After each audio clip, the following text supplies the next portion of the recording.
days, 13 practices in. I mean, how are you guys working along? It's going good. We, the guys are working hard, just getting everybody a lot of reps, and they're coming along good. What'd you see out of your guys this morning in practice? A lot of energy, a lot of enthusiasm. We kind of talked about how it was. The NFL's in their preseason. They have preseason games against other teams, and we try to treat it like it was a preseason scrimmage, on that caliber. And they did. They were flying around. They had good energy. They came into the building focused, so it was good to see, especially some of the young guys step up and play well, I thought.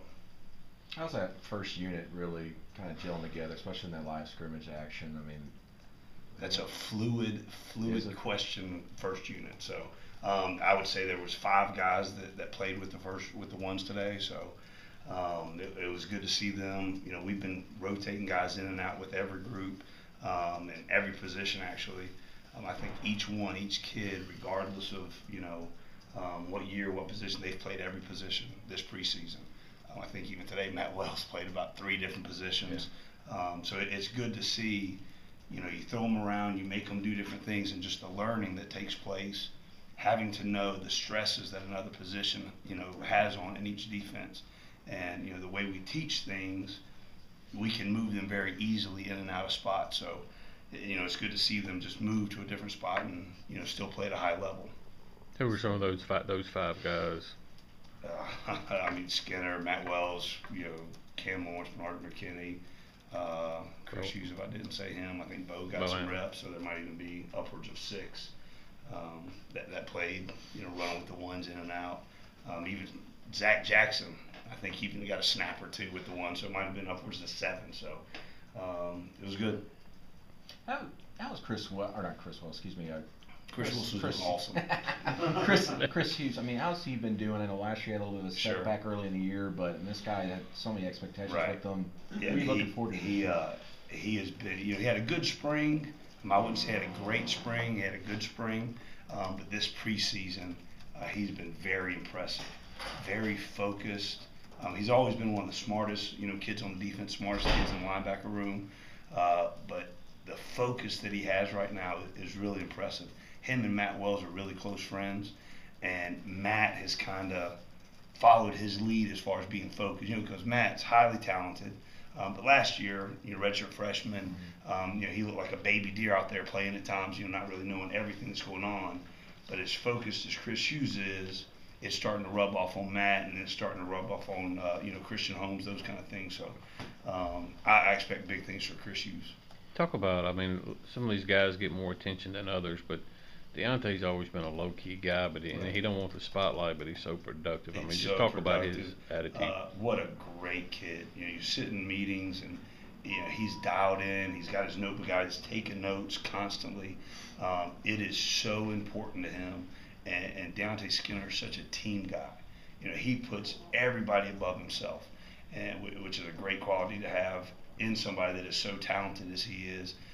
To have such a great attitude, to be such a hard worker, and I think he is starting to see, the possibilities hopefully for the future for himself playing football, and is really trying to grasp onto everything how John Banks prepares, the way Cam Lawrence prepares, and he's starting to prepare, take care of his body that way, eat the right way, everything, stretch and roll, everything that we do. So I couldn't be happier to be coaching Deontay Skinner. You've mentioned that you think he probably had one of the best final halves of the season of any linebacker in the SEC. Yep. What started clicking for him?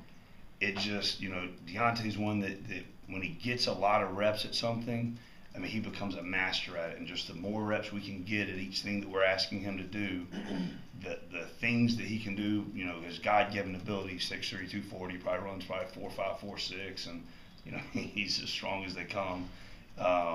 Once you get him just muscle memory and everything that he does schematically, the sky's the limit for who he can be as a player. I know y'all tell recruits all the time before they come in, what you're going to face when you come here. But how much does it help with Richie and Beniquez coming in, and they see that competition from day one? It's like, yeah, you gotta work to get up in this rotation. I think the first day, the first 2 days we were kind of in, t-shirts and shorts and running around and had our helmets on. And, you know, they did really well, but the second we put on those full pads, just the eyes lit up a little bit, and they're like, okay, this is the SEC. I get it now. And, but I've been pleased with both of them. They are who we thought they were, which is not to quote Herm Edwards, but, you know, or who is that? Dennis Green, to quote Dennis Green, I'm sorry. So they've done really well, you know, just learning and adjusting to the game, because they were always the biggest, the fastest, the strongest their whole lives. And now they get here, and there's Deontay Skinner sitting in the room, there's Bernard McKinney sitting in the room, and there's Cam Lawrence sitting in the room. And so it has helped them, you know, at a very early stage, elevate their game. You talked last year about Cam Lawrence recognizing plays before they ever happen to call them out on the field. Right. Has his leadership even stepped up further than Absolutely. And you can see him, you know, the kids are starting to gravitate to Cam. You know, how did you know that? What did you see? You know, because Cam can recognize things with just the smallest of a split, or a tight end or a back checking something out pre-snap. He takes all of that information in. And, you know, I had him read the book by Malcolm Gladwell, Blink, over the summer. And it's just about, you know, processing information without it even, you consciously being able to do it. And, you know, because Cam has always kind of had that, you know, ability to do that. And he's kind of taken that to a next level and tried to help the younger guys, Chris Hughes, Christian Holmes, start to learn how to do those kind of things by just recognizing splits, backfield sets, depth of the backs, O-line, you know, everything that you need to look at. In 1 second, you have to recognize that.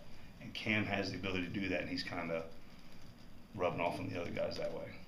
It sounds like you're describing the instincts that can be taught instead of the instincts that aren't just randomly God-given to you. Right. Which a lot of people think is just instinct is what you're born with. But you're saying to me it can be taught. It can be taught. In your group. Absolutely. The more that you study and the more you learn how to study and what to study, then you can learn those things. And, you know, the thing that I always talk to them about is you have to know that you know that you know it without knowing that you know it. So it needs to go so deep in the process that you don't have to consciously think about, okay, there's that split, okay, that means that. You just instantly see it, instantly recognize it, and you can know what's coming.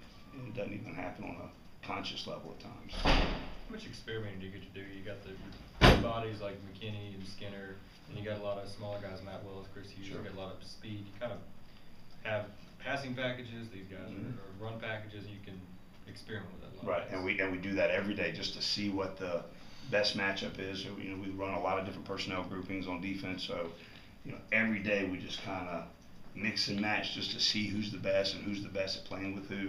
You know, the big thing with me, you know, asking about who's the starter, who's the two deep in the chemistry.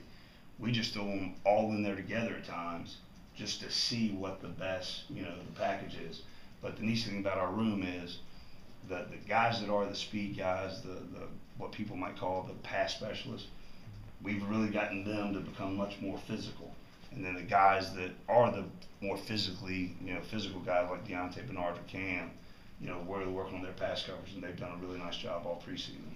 You sat down like in the summer, even the spring, with Chris Wilson to start talking about what the defense is going to look like this upcoming season. And obviously you add new things, you do some different things. What do you think the strength of this team is going to be when you guys were able to sit down and discuss? The biggest strength of this entire team, and not just necessarily the defense, is the chemistry. You know, the team, you know, just they really care for each other. They really pull for each other. We've got a lot of competition in each position, but even though they're competing, trying to get that starting job or whatever they're trying to do, they're still pulling for the guy that they're competing with. And you don't see that, you know, dynamic everywhere that you go. But I would think the chemistry, how much they care about each other, and how hard they're willing to play for each other is probably the biggest strength, you know, of this team, and I think it'll be the strength of this defense. You got 6 or 7 returning starters, give you an opportunity to do more with the defense, do some more multiple things. Well, the big thing last year is, you know, we didn't at times have, you need to have 22 players that are legitimate SEC players that can come in regardless of the situation, regardless of the time on the clock, and win SEC games. Last year, I don't know if we had 22 guys every game that could do that. And I think we're really close to having that depth that you need to be able to compete and be really successful in this league, and that's what the goal is. How much of a key is it maybe to have a John Banks where you can say, we'll put you out on that island, and that allows your guys, your position, your front seven, to be a little bit more aggressive? Have you seen that and stuff? Yep. John is, you know, everybody has confidence in John. John has a lot of confidence in John, Right. and which is great. And you know, so we know that, you know, like the Revis Island or whatever they have up with the New York Jets, you know, I think we have that with John. And then, you know, Darius Slay and Jamerson Love, you know, they're pretty good players too, which is nice to have such talented corners.